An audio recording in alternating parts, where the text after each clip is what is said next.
Hello. We're back, and there's the lovely Kristy-Ann Waugh. Hello, Kristy-Ann. How are you? I'm well, Ruth. Delighted to be here with you today. And I'm glad to have you here. Thank you. I love your background. Thank you so much for putting it up. I really do appreciate it. Lovely, and thank you for taking the time to spend with us today. The lovely Kristy-Ann I've known Kristy-Ann for a little while now. We are part of the Speakers Institute, run by this very incomparable Sam Cawthorne. And Kristy-Ann is going to be discussing with us imposter syndrome and how to transform your relationship with imposter syndrome, because I know as business owners and as individuals, we all suffer from it from time to time. And I'm going to let Kristy-Ann tell us a little bit about herself and how she became a coach and her involvement with Speakers Institute, and take it away, Kristy-Ann. Brilliant. Love it. So I'll deep dive into the depth of my story, my evolution a little later. However, as a segue, I am Kristy-Ann Waugh, a women's empowerment and speaker coach. I work in the empowerment space as a coach, as a speaker, and as a therapist. And it's a profession that has been born out of a series of life-defining moments, which I'm really looking forward to sharing with you. However, one of the most common patterns, pain points, problems, challenges that my clients come to me with is imposter syndrome. And I was speaking to Rose at the end of last year, identifying how best I can add value to the summit. And I inundated her with a plethora of topics in which she too identified and resonated with this and thought that it would be offer a lot of value here at the summit today. So yes, working in the empowerment space as a coach, speaker, and as a therapist. Wonderful. It's good to know that that you can help women, especially. I know men suffer from imposter syndrome as well. Don't get me wrong. See, it seems that women, I guess, maybe talk about it a lot more. Are feeling when they're feeling not worthy, not. They're going to be found out as being fraud, because even though they know their thing and their stuff and their whatever it is that they know, they always feel like someone's going to find out that they're not being authentic and not being true to themselves, even when they are being, totally open and honest with everyone around them. Tell me a little bit more about your journey, Kristy-Ann, and how you have arrived to the place that you are now. Absolutely. So I was going to do this a little bit later. However, let's dive right on in. So yes, I'm Kristy-Ann Waugh, affectionately referred to as KA in my inner circles. And as I said, I'm a women's empowerment and speaker coach. However, that wasn't always the way. I now have the privilege to support women to transform their fear of speaking, to harness their voice, and to confidently step out, speak out, and stand out. I'm really curious. Have you ever felt increased blood pressure, perspiration, dry mouth, nausea, and all those feelings of anxiety and panic at the mere thought of public speaking? If so, you're not alone. You're amongst 75% of the population suffering from a case of what's called glossophobia, aka social anxiety. Who knew? And truth be told, until recent years, as Rose knows all too well, that was me too. I was petrified of public speaking, of being seen. What if I got found out? Imposter like much? I'd always been a really high achiever, but a quiet achiever. It was very easy to hide behind a company logo, behind reputable companies, their brands. However, it got to a point in my career where people far less credible than I were going for that promotion, for that pay rise, speaking at conferences, seminars, symposiums, and the like. And I realized it was time for me to step up, to speak up, and to lead. So as you alluded to, Rose, I found myself at a one-day event on mastering communication and presentation. By the end of the day, I had absolute conviction that that's exactly what I needed to transform my fear of speaking, to harness my voice, to step out, speak out, and lead. So I signed up for a 3-day training intensive on mastering communication and influence. One of the requirements of this training intensive was a 6-minute presentation without notes. My sole goal was to muster up enough confidence to take the stage, to deliver and to leave in one piece. So I took the stage. Yes, Rose, I delivered. However, I was unable to leave. The CEO and founder of this training provider stood up. And to give you a little context, he's 6'4", half Indian, half Scottish, arm amputee and a disabled leg. And he bellowed from the back of the room in front of the other 84 participants, "Kristy-Ann, you are so damn selfish. Not only have you disappointed yourself, you have grossly disrespected your audience." And if I can pause right here, in coaching and therapy, we talk about safe problems and risky problems. In speaking, in communication, in presentation, we talk about safe stories and risky stories. And it's oftentimes the ones where the resistance comes up. The reason we can't is the reason we must. And remember, ladies and gentlemen, I was there to overcome my fear of public speaking. So I had 2 options using the acronym FEAR. I could face everything and rise, or I could fear everything and run. I was there to conquer my one sole goal, to deliver and to leave. So in that moment, I wanted the stage to open up and envelop me. However, I didn't leave. I took a deep breath. I readied myself. I shared my story, a story that I had not shared for 20 years, for fear of judgment, rejection, exclusion, for being seen, real, raw, vulnerable. And my story went a little something like this. I began my career as a proud serving member of the Royal Australian Navy in August 1996. I graduated in 1997 and received my first sea posting in March 1998.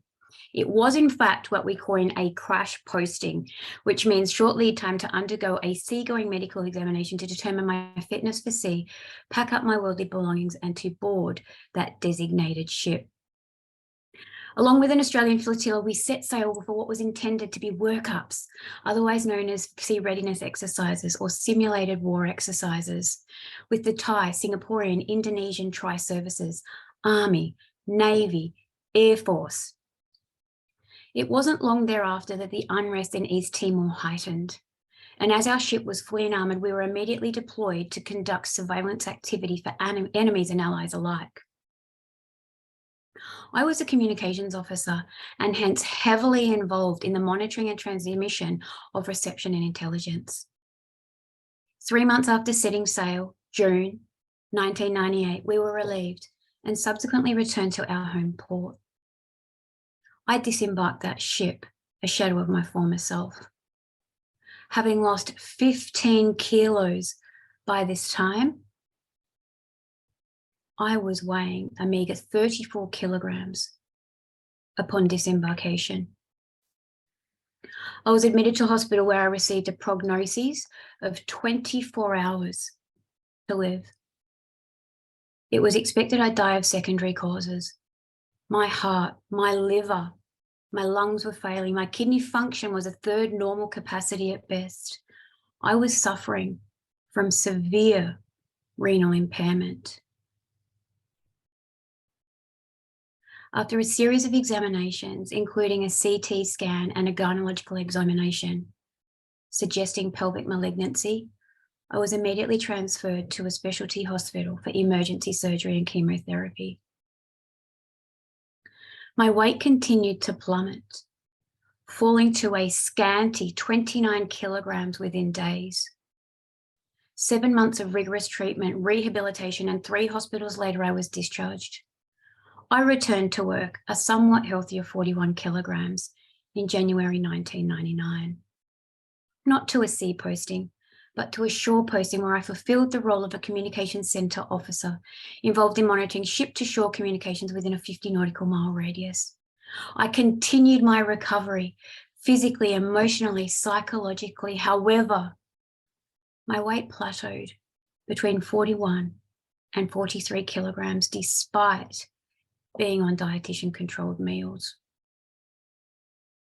I was officially discharged as medically unfit for naval service in January of 2000 due to my ongoing medical conditions and my inability to get above 44 kilograms.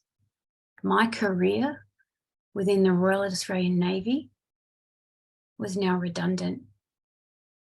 However, I am a firm believer that through adversity comes opportunity. My survival was attributed to my mindset.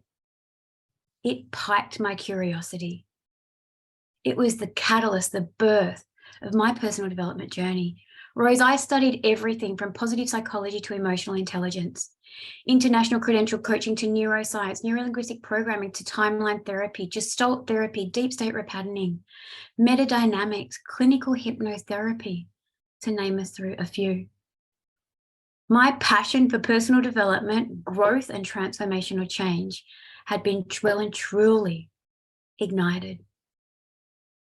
After some truly challenging times throughout 2013 and 2014, where my heroic husband fought so hard for his psychological well-being, he was eventually diagnosed with clinical depression. That black dog. It was during this time that I realized my new trajectory, my newfound alignment to passion and to purpose. I would take my knowledge, my skills, my qualifications, my certifications, coupled with my lived experience, and begin my own coaching and therapy practice. My husband being an enormous source of inspiration. I did so in July 2018, and in February of 2019, after a collective career of 20 years in the Australian Defence Force and the corporate workforce, I transitioned full-time into my own coaching and therapy practice at Kristy-Ann Waugh. Ladies and gentlemen, I've since become an international speaker and a 2-time Amazon #1 best-selling author. And a fun fact, I'm a TEDx speaker coach, which brings me so much meaning and fulfillment to support and enable individuals and communities to spread ideas that matter, which presupposes I've both transformed my fear of public speaking and my relationship with imposter syndrome. And Rose, this is my story. Amazing. I was on the edge of my seat the whole time. It's the first time I've actually heard the story right through. Honestly, it was so touching, and I felt for you and was excited for you and felt bad for you and all of those emotions. It was an excellent presentation, Kristy-Ann. Thank you so much for sharing. I loved it. Now, imposter syndrome. How can we overcome that horrible creature that plagues all of us? Brilliant question, Rose. Well asked. So I'm curious, who here often tells themselves, I feel like an imposter. I don't deserve my success. People think I'm a fraud. I wonder, have you ever said any of these phrases to yourself? You know, who here is familiar with imposter syndrome? Who would like to transform their relationship with imposter syndrome? But more than that, who would like to anchor and enrich and re-access states of optimal performance more often? Brilliant. Now, I do have some slides that I would love to share with you to support the facilitation of this presentation. So I trust Rose has given me the powers. Can you see those slides, Rose? Thank you so much. Very pretty. Brilliant. On brand, as they say. Right. As Rose has pre-framed, I am presenting on Imposter Fix, how to transform your relationship with imposter syndrome. You've heard my story. If I can do it, if I can transform my relationship with imposter syndrome, so too can you. Here are a few of the accolades, the achievements I have made since starting my speaker journey back in 2018.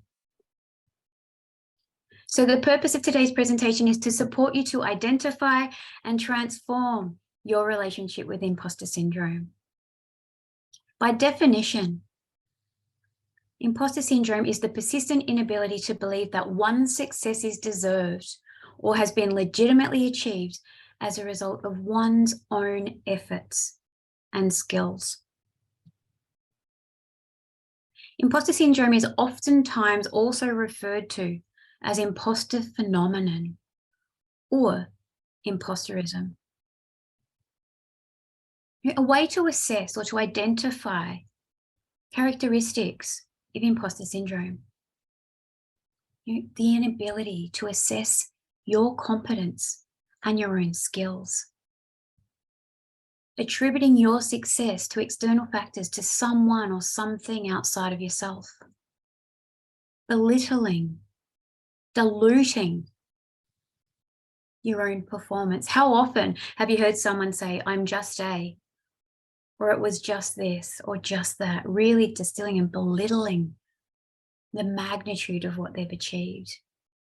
Fear that you won't live up to expectations.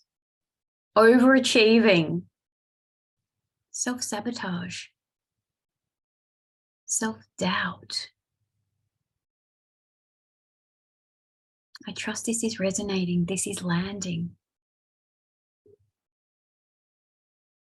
Can you identify with any of these?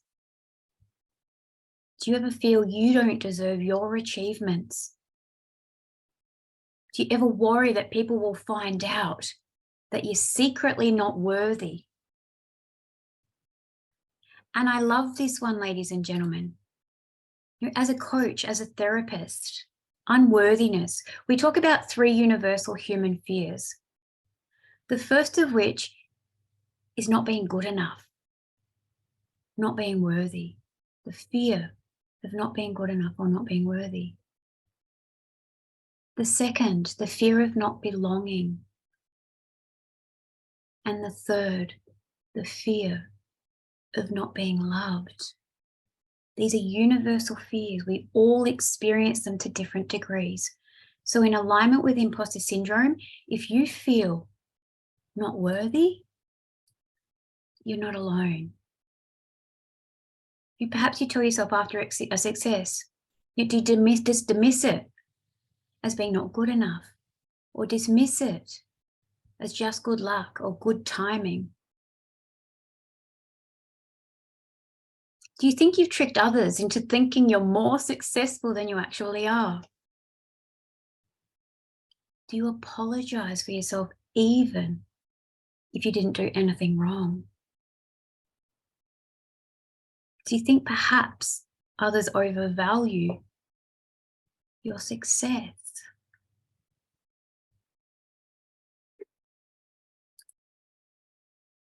Who here, and I'll give you some stats, some facts in a moment. I love data. By show of hands, is this resonating? Is this landing? Can you associate and affiliate to having asked yourself any of these questions?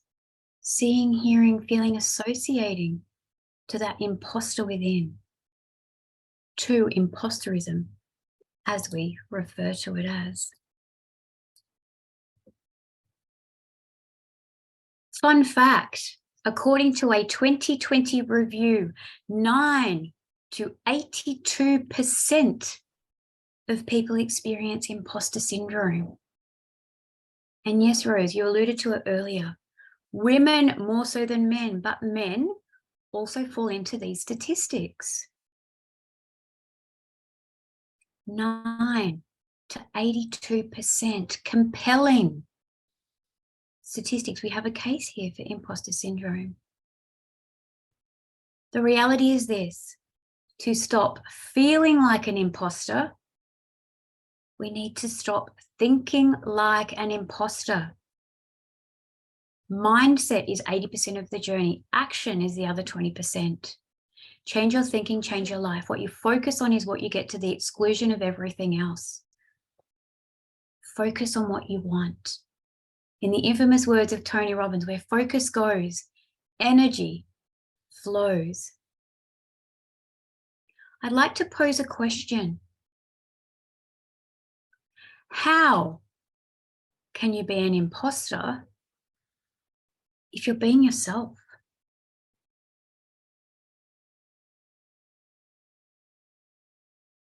We'll just let that land for a moment. How can you be an imposter if in fact you're being yourself? In contrast is not wearing a mask and being who others expect of you, not being an imposter.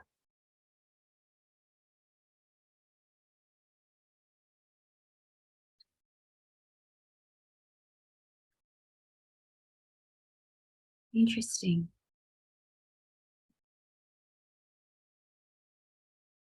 In one of my keynotes about connecting to passion and purpose, there was a study by Bronnie Ware. Now, she worked in aged care for many, many years, and she distilled her research, her learnings, her experience into a book called The 5 Regrets of the Dying. And what she found was that the number one regret of the dying is laying on their deathbed,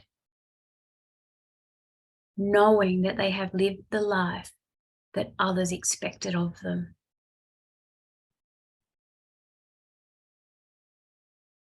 Here, I'm lucky. I got a second chance. I overcame, after 7 months of hospitalization and rehabilitation, as I shared earlier. I got a second chance. Ladies and gentlemen, you may not get the second chance I had or that I got.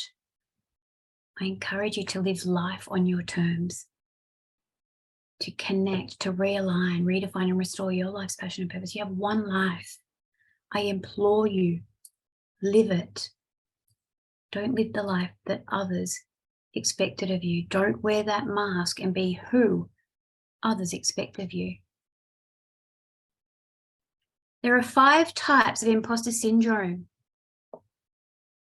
The reality is this: people who have imposter syndrome aren't the same. And an extensive body of research by Valerie Young found that there are 5 types of imposter syndrome. The first of which is perfectionism, the perfectionist. Yes, a reforming perfectionist right here. The superhero. Who doesn't want to be everything and everyone to everyone else? The expert authority, the subject matter expert. No stone unturned. The natural genius. The academic. And the soloist, oftentimes also referred to as the individualist. So the presentation is called Imposter Fix: How to Transform Your Relationship with Imposter Syndrome. Let's fix your imposter, shall we? The perfectionist. So the perfectionist is never completely happy with their work. They're fixated on flaws instead of strengths. The imposter fix. Implement the GEQ method, the GEM, the good enough quality. A director of mine once said to me, Kristy-Ann, you are a terrible perfectionist. If you work and rework, home and refine until something is perfect and don't put it out there, how do you know it's perfect? The good enough quality method, put it out there, get feedback, use that to integrate, to up level, to get as close to perfectionism as you can. But the reality, ladies and gentlemen, is perfectionism is a myth. 80% of something is better than 20% of is better than 100% of nothing. Put something out there, the good enough quality. The superhero. You know, we have a tendency to overwork ourselves to make up for how inadequate we feel. We avoid our flaws. We fill our void through service to others. Stop people pleasing.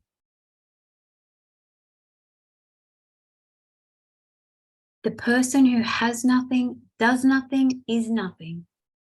Self-realization is harder than self-sacrifice. Fill your own cup first. Seek internal validation, not external acknowledgement and validation. You are good enough, just the way you are. The expert. The expert is never satisfied with their level of understanding, always trying to learn more. The imposter fix. Focus on learning one thing instead of everything. You know, I am an advocate of CANI, constant and never-ending improvement, the lifelong learner, the student, the alumni of the University of Life. I don't hoard many things, but books is one of them.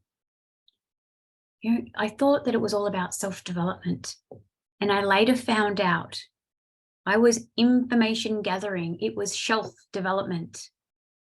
Without implementation, integration, and action, it will only ever be shelf development.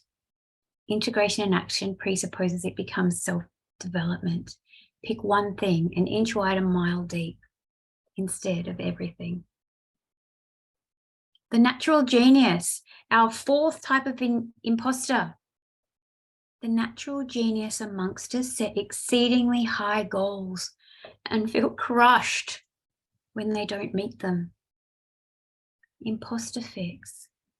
Cultivate your growth mindset. Fixed mindset versus growth mindset. Amy Cuddy does some great work around mindset. One of the executives I worked with many years ago, he said to me, Kristy-Ann, you have such high, exceedingly high personal expectations. He said, which far outweigh and will always outweigh what others expect of you, what I expect of you, what the executive expect of you. Be kind to yourself. That same director that suggested I was a terrible perfectionist, she said, Kristy-Ann, the sooner you surrender to the things you cannot control, the more peace, harmony, and flow you will experience in your life. An inch wide, a mile deep, to the natural geniuses out there. Progress over perfection. And our final type of imposter, the soloist, aka the individualist. They prefer to work alone, are reluctant to ask for help, a fear of appearing weak or incompetent. I implore you, ask for help. We are wired for connection.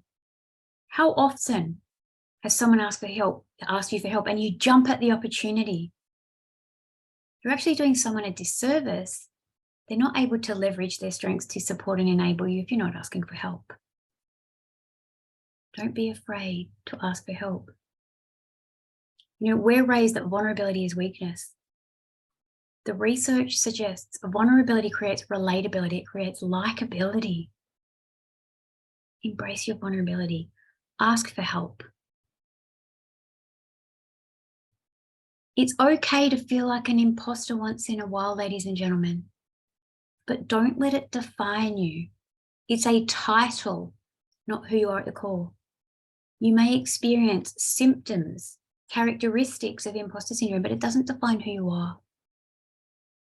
Know that you're never alone. Remember the damning statistics. Between 9 and 82% of people experience imposter syndrome from time to time.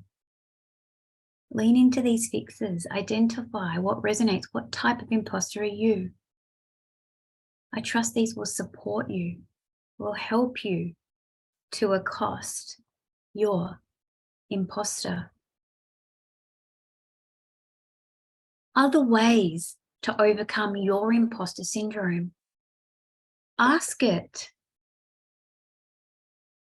You know, we all have an inner critic, negative self-talk, poor dialogue. I often share with my clients, with my peers alike, you know, ask it, is it true? Is that inner critic, that negative self-talk, is it true? And is it true only for you? Or is it a universal truth? Disrupt it. Redirect it to something more resourceful. Are you feeding your fears? Or are you fueling your future? Is it life detracting or life enhancing? Disrupt it, redirect it. Reframe it. Is it serving you and supporting you, or is it not? Reframe it to something more resourceful. Are you coming from above the line or below the line? Are you a victim or a victor? Do you have results or do you have reasons? Are you at cause? Are you at effect? Is life happening for you or is it happening to you? Reframe it. You're the driver of the bus. Share it. Normalize it. Remember, 9 to 82% resonate with imposter syndrome. You're not alone. Share it. Normalize it. Don't catastrophize it.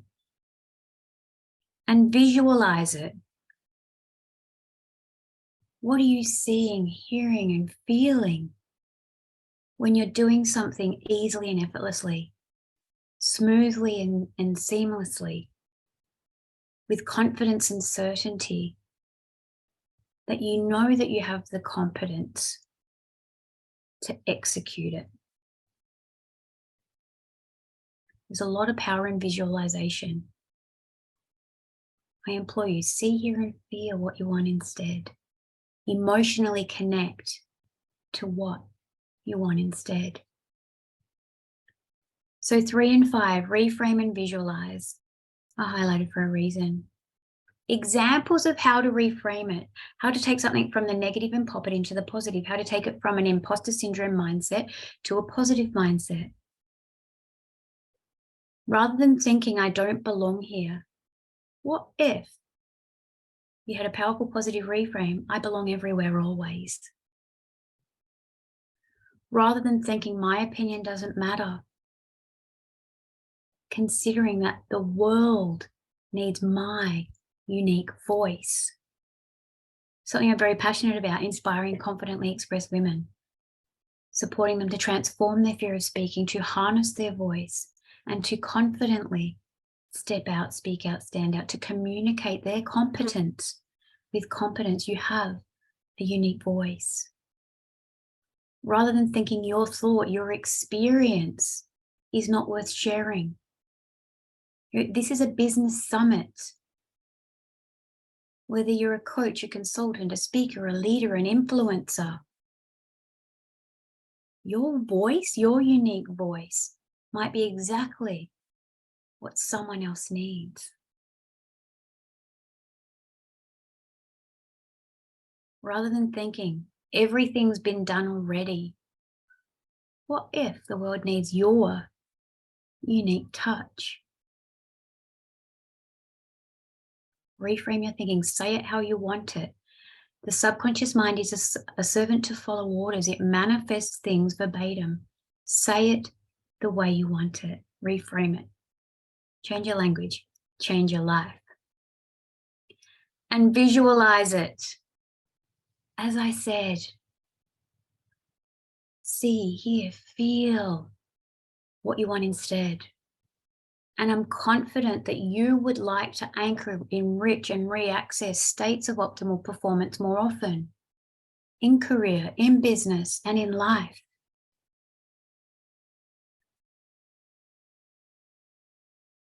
So to support you to transform your relationship with imposter syndrome,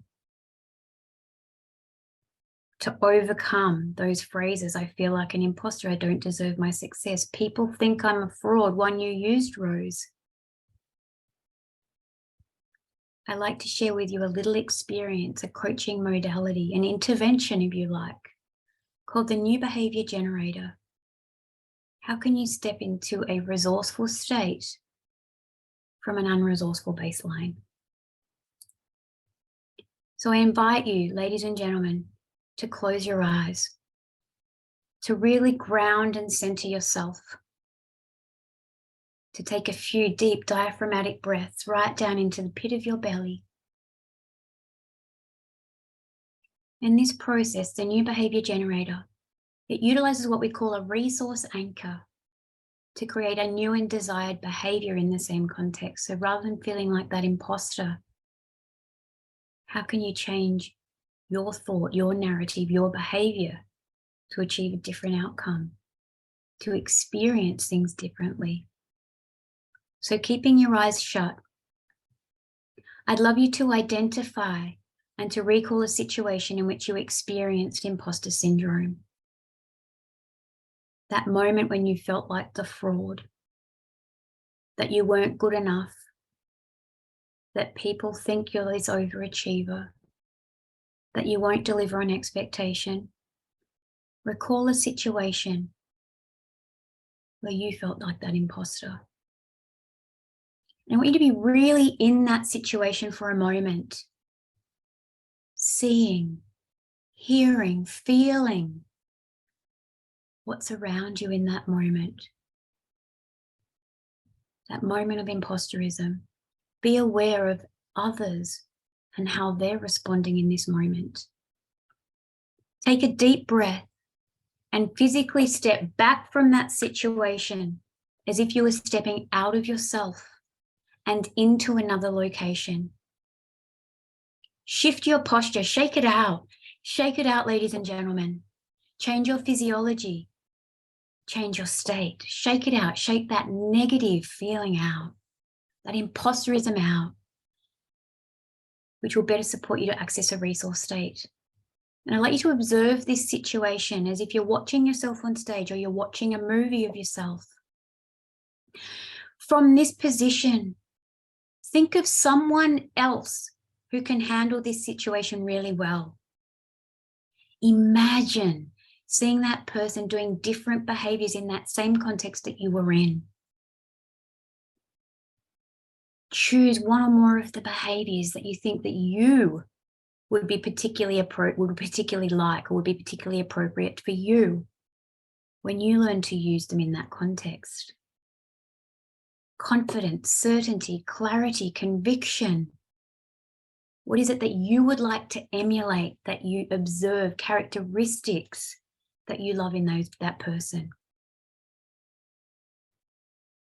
Now I'd like you to take a sideways step, metaphoric sideways step.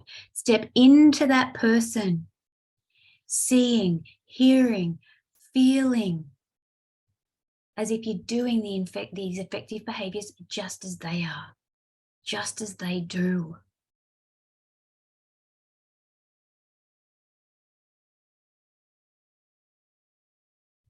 Now I'd like you to step back into that old situation, back into you, knowing that these new resources that you've gleaned and garnered through someone who does it really effectively, experience it from the inside, through your own eyes, seeing, hearing, feeling yourself behave with all these new resources that are available to you anytime you need them.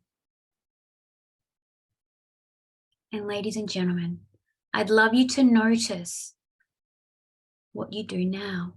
How are things different now?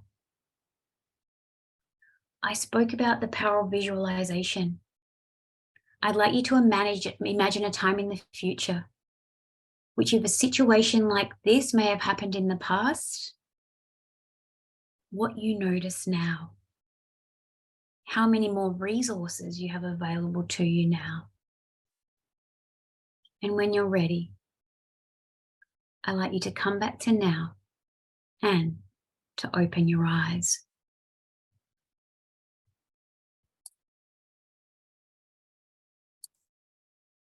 And I'm really mindful of time.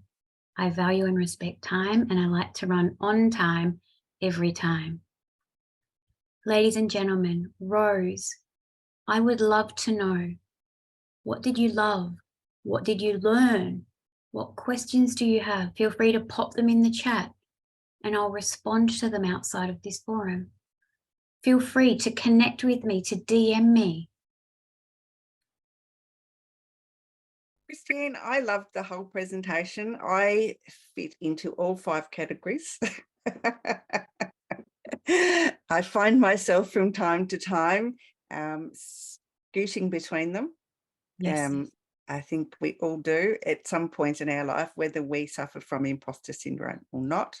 However, some of them seem to be a bit more challenging than others to escape from. So I thank you so much for sharing your talk today. It was absolutely amazing. I love your voice. It's so soothing.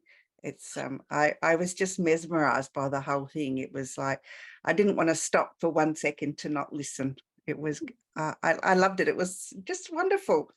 And I'm absolutely thrilled you received value. Thank you, Rose. it was terrific. And yeah, I will as I keep all the videos, but I will actually watch this one again when I'm feeling a bit not so good about myself. And I will take on that visualization that you shared with us all, because that was really powerful, and it was timely as well. So thank you so much for that. You're most welcome. And on my closing remarks, I would love to know from the audience, I encourage you to think about, remember I spoke about information gathering, about shelf development. I would love to see you integrate and implement your learnings. Practice is the mother of all skill. Change precedes practice, precedes action. So I'd love you to consider, and I love your response, Rose. You resonate with all 5, as do I, at different depths, at different times, but I now know how to navigate them. So I'd love you to think about which type of imposter do you resonate with most, ladies and gentlemen? What action are you going to take to overcome this? And I invite you, Rose has created a group. Share your key learning in the 2023 Talking with the Experts Online Global Business Summit Facebook group. I do run a suite of She Speaks programs with the whole ethos of inspiring, confidently expressed women. Everything from one-on-one coaching and therapy, women's circles, and a She Speaks tribe, with the whole ethos of empowering women to speak and inspire. So, as an expression of my gratitude for you in investing 45 minutes of your day, you could be working in your business or on your business, with family, with loved ones, whatever it is for you, but you're not. You're here with Rose and I on this global online business summit. So again, as an expression of my gratitude, I would love to extend a 30-minute complimentary obligation-free discovery call if you are so enticed to explore more. Thank you so much, Rose. It has been an absolute delight to connect with you once again. And it's been such a honestly, I loved it. I loved every moment of it, and I want more. So yeah. Kristy-Ann, thank you so much. If you were to offer some wisdom to anyone, it doesn't matter who they are, what would you offer them? Your message matters. Ladies and gentlemen, declare it and share it. Your story, your message could be the very key to unlock someone else's prison. Whether you're sharing a product, a service, or a message, you have something that can fulfill someone else's need. So I implore you, fix your imposter syndrome and get out there and share it and declare it. Brilliant. Love it. Love it. Love it. Love it. Thank you for sharing with us for 45 minutes, Kristy-Ann. It's been an absolute pleasure. I look forward to catching up with you again very soon. Likewise, lovely. See you soon. Bye-bye, darling. Bye.